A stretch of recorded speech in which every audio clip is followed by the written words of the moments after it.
भारत माता की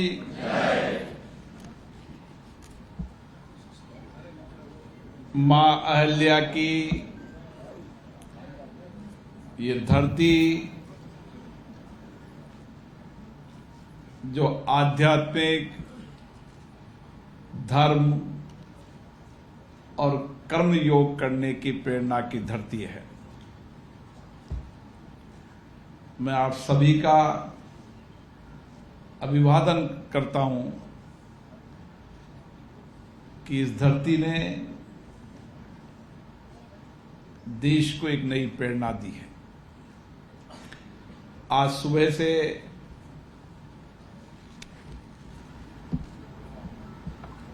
इस इंदौर की धरती पर मैंने कई प्रेरक काम देखे जो इस देश के समाज जीवन दर्शन में नई प्रेरणा देंगे, लोगों के काम करने की प्रेरणा देंगे, अपने जीवन के अंदर किस तरीके से हम समाज को समर्पित भाव से, समर्पण से सेवा कर सकते हैं, इसके लिए ये धरती हमेशा प्रेरणा देगी। इसलिए मैं आप सबका अभिवादन करता हूं, अभिनंदन करता हूं कि जिन चुनौतियों से दुनिया लड़ रही है, उन चुनौतियों का समाधान भारत निकालेगा, ये अब दुनिया समझ गई है। और आप देखिए, दुनिया के देशों के अंदर जो भी पूरी दुनिया के लिए चुनौतियां हैं, उन चुनौतियों का समाधान माननीय प्रधानमंत्री नरेंद्र मोदी जी के नेतृत्व में भारत से निकल रहा है। जब G20 देशों का सम्मेलन हुआ था, उस समय की परिस्थिति ऐसी थी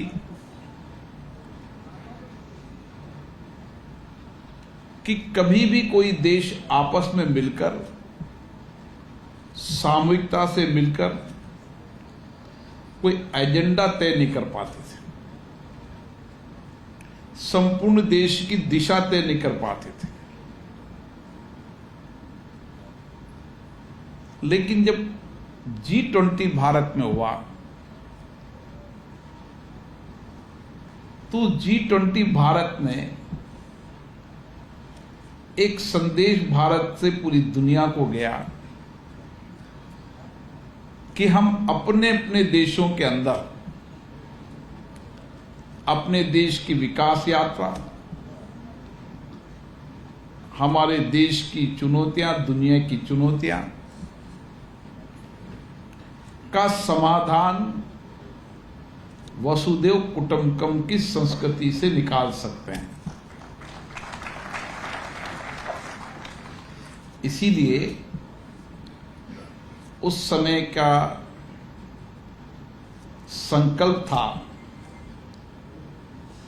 कि एक पृथ्वी,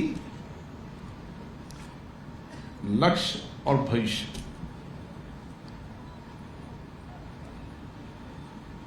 और इसीलिए कि हम सब एक पृथ्वी पर हैं और हम सबका भविष्य इसमें है कि सारे देश सामूहिकता से काम करें, मिलकर काम करें, वसुदेव कुटुंबकम की संस्कृति के रूप में काम करें और सब देश अपनी अपनी स्वायत्तता और स्वतंत्रता के अनुसार अपने देश में लोकतांत्रिक व्यवस्था को मजबूत करते हुए अपनी देश की चुनौतियों भी और भविष्य में आने वाली विश्व की चुनौतियों का समाधान सामूहिकता से करें। ये कोई छोटा मोटा संदेश नहीं था। आज दुनिया के अंदर इस 18वीं लोकसभा का एक बहुत बड़ा संदेश दुनिया के अंदर गया कि दुनिया के अंदर सबसे बड़ा लोकतांत्रिक देश भारत है और उस लोकतांत्रिक देश के अंदर 60 करोड़ से ज्यादा मतदाताओं ने देश में लोकतांत्रिक व्यवस्था से मतदान कर सरकार को चुना। आप देखेंगे कि ये छोटी मोटी व्यवस्था नहीं है, क्योंकि हम लगातार चुनाव में लग रहे हैं, हमें पता नहीं चलता कि 60 करोड़ लोगों का मतदान, निष्पक्ष मतदान, निर्वाध मतदान और सहज रूप से सत्ता बनना, सहज रूप से सत्ता का हस्तांतरण, ये भारत की लोकतंत्र की ताकत दुनिया ने देखी है कि एक वोट के लिए भी चुनाव आयोग मतदान कराता है, घर पर जाकर मतदान कराता है। दूर दराज के इलाकों के अंदर जहां पर साधन नहीं होते, वहां पर कई जगह 2 बार दिन में, 3 बार दिन में पहुंचकर वहां मतदान की प्रक्रिया करता है और उस मतदान के द्वारा स्वतंत्र रूप से लोग अपने विचार उस मतदान के द्वारा व्यक्त करते हैं। ये चुनाव प्रक्रिया अपने आप में दुनिया को संदेश देने की है और दुनिया में अब अधिकतम देश ये मानने लगे हैं कि संसदीय लोकतंत्र से ही लोगों के विचारों की अभिव्यक्ति की और लोगों के दिए गए मतदान से ही हम चुनी हुई सरकार के माध्यम से ही अपने देश के भविष्य को बदल सकते हैं। अब हमारे देश की जब भौगोलिक स्थितियां, विविधताएं, भाषा, बोलियां, ये सब हम देखते हैं तो लगता है कि इतनी विविधताओं के बाद भी भारत को जोड़ने का काम ये लोकतंत्र के माध्यम से होता है, जहां अलग अलग विचारधारा के लोग चुनकर आते हैं, अलग अलग भाषा बोलने वाले लोग चुनकर आते हैं, अलग अलग भौगोलिक स्थितियों के लोग चुनकर आते हैं और सब लोग मिलकर किस तरीके से देश का विकास हो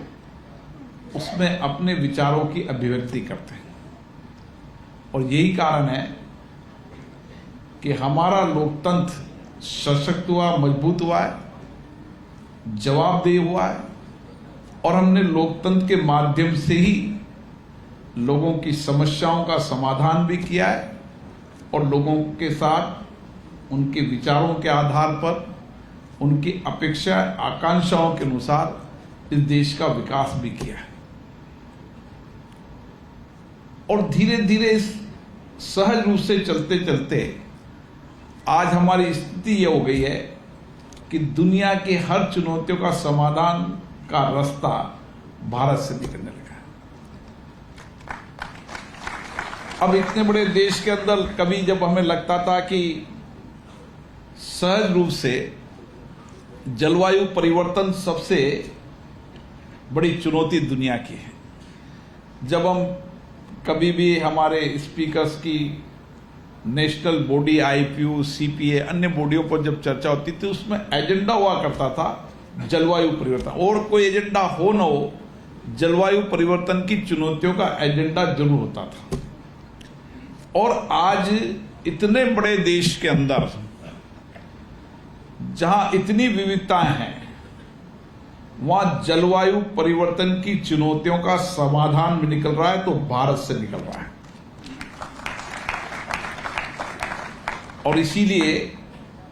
भारत के प्रधानमंत्री जी ने जब इंटरनेशनल फोरम पर कहा कि पर्यावरण के अनुकूल जीवन शैली, हमारी जीवन शैली पर्यावरण के अनुकूल होना चाहिए, और आज भारत ने इसका जन आंदोलन बनाने का संकल्प लिया है। और इसके लिए मैं इंदौर को विशेष रूप से आप सबको साधुवाद देता हूं, जो जलवायु परिवर्तन से निपटने के लिए भी पर्यावरण को सुरक्षित रखने का जो संकल्प इंदौर मध्य प्रदेश में लिया है, वो एक जन आंदोलन बनेगा, देश का जन आंदोलन बढ़ेगा। और देश के अंदर, देश के जनमानस के अंदर पर्यावरण के प्रति तो हमारा सहज प्रेम हमेशा रहा है। धरती को हम धरती माँ मानते हैं, पेड़ की पूजा करते हैं, लेकिन पर्यावरण के प्रति सहजता और हमारी आने वाली पीढ़ी को पर्यावरण के प्रति सतर्क रहने की दृष्टिकोण देने का काम भी इंदौर की धरती विशेष रूप से करेगी। मैं जैसा जनप्रति जो अपने आप में कई इनोवेशन करता था, मैं आज सुबह से देखा, मैंने कैलाश जी को बताया नहीं, मैंने सारी बात को समझी और मुझे लगा कि हर जनप्रतिनिधि को, चाहे वार्ड का मेंबर हो, चाहे नगर पालिका का सदस्य हो, नगर निगम का सदस्य हो, चाहे पंच हो, सरपंच हो, सामाजिक कार्यकर्ता हो, समाज में अलग क्षेत्रों में काम करने वाला व्यक्ति हो, उसके जनमानस में एक आंदोलन होना चाहिए कि जलवायु परिवर्तन की चुनौती से मुझे निपटना है, इस पर्यावरण को संरक्षण करना मेरी जिम्मेदारी है और मेरी जीवन शैली पर्यावरण के अनुकूल होना चाहिए। और ये अगर जन आंदोलन बन गया तो हम दुनिया को बताएंगे कि इतने बड़े देश के अंदर इतनी विविधताएं होने के बाद भी हमने पर्यावरण की दिशा में एक महत्वपूर्ण कार्य किया। इंदौर को इसलिए भी मैं धन्यवाद देता हूं, आज मेरी महापौर जी से बात हो रही थी तो इंदौर स्वच्छता के अंदर हमेशा प्रथम आता है। तो मैंने सोचा नगर निगम की कार्यप्रणाली से आता होगा, पर महापौर जी ने कहा नगर निगम की कार्यप्रणाली से नहीं, यहाँ की जनता की सहजता से, यहाँ की जनता की स्वच्छता के प्रति सतर्कता से, और एक जन आंदोलन बन गया, जनमानस में एक विचार बन गया कि ये शहर मेरा है, इस शहर को स्वच्छ रखना मेरी जिम्मेदारी है। और एक भी कचरा में फेंकते समय मन में विचार आता है कि ये गंदगी कहीं न कहीं बीमारी या मेरे शहर को कहीं न कहीं अभिशाप करेगी। ये विचार धीरे धीरे इंदौर के जनमानस में आने लगा और इंदौर स्वच्छता की दृष्टि से सबसे प्रथम स्थान है। और यही विचार मैंने आज सुबह से देखा कि जहां भी मैं गया जन आंदोलन बन गया। हर समाज का व्यक्ति, हर नौजवान, बच्चे, सब मुझे पेड़ लगाना है, उसको संरक्षण करना है, पालना है और पर्यावरण के प्रति सतर्क रहना है। एक धीरे धीरे जन आंदोलन एक शहर से निकलता है और पूरे देश का जन आंदोलन बन जाता है, क्योंकि ये धरती हमेशा आध्यात्मिक की धरती रही, प्रेरणा की धरती रही। यहाँ आध्यात्मिक, यहाँ धार्मिक, सांस्कृतिक कार्यक्रमों की पूरी वर्ष भर श्रृंखला में देखता हूँ। तो यहाँ के लोगों के आध्यात्मिक धर्म के प्रति लगाव होता है, तो आध्यात्मिक धर्म जहाँ होता है वहाँ सत्य का मार्ग भी होता है। और इसीलिए एक जनमानस में जन आंदोलन बन गया है। इसके लिए मैं आप सबको बहुत बहुत साधुवाद देता हूँ। मुझे आशा है आप सबके इस कर्तव्य से, दायित्वों से हर शहर को प्रेरणा मिलेगी, हर गांव को प्रेरणा मिलेगी और हम दुनिया की इस जलवायु परिवर्तन की दृष्टिकोण में नेतृत्व भी करेंगे और अपने पर्यावरण को सुरक्षित भी रख पाएंगे। साथियों, मेरी कोटा से राजनीतिक जीवन शुरू हुआ और सामाजिक राजनीतिक जीवन के अंदर जो कुछ भी मुझे मिला मेरी जनता का प्यार से आशीर्वाद था और मेरी कोशिश कि मैं जनता की अपेक्षा आकांक्षाओं को पूरा कर सकूं। लेकिन जब मैं यहाँ कैलाश विजयवर्गीय जी को जो बरसों से देखता था कि किस तरीके से उन्होंने एक एक जन की अभावों को, कठिनाइयों को, आकांक्षाओं को, अपेक्षाओं को पूरा करने का अपना जीवन समर्पित किया। एक जनप्रिय लोकप्रिय नेता कैसे हो सकता है हर समाज के अंदर, ये हमने कैलाश जी से सीखा। समाज को लेकर, सबको साथ लेकर एक जन आंदोलन खड़ा करना, ये एक जनप्रतिनिधि का दायित्व होता है। और मुझे आशा है कि हमारे यहाँ के सांसद भी इसी लक्ष्य की ओर काम करेंगे और आपकी अपेक्षाएं, आकांक्षाएं जो उनसे है, उन अपेक्षाएं, आकांक्षाओं को, आपके विचारों के, आपके मत को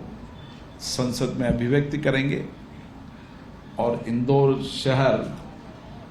जो हर दृष्टिकोण से आगे बढ़ रहा है,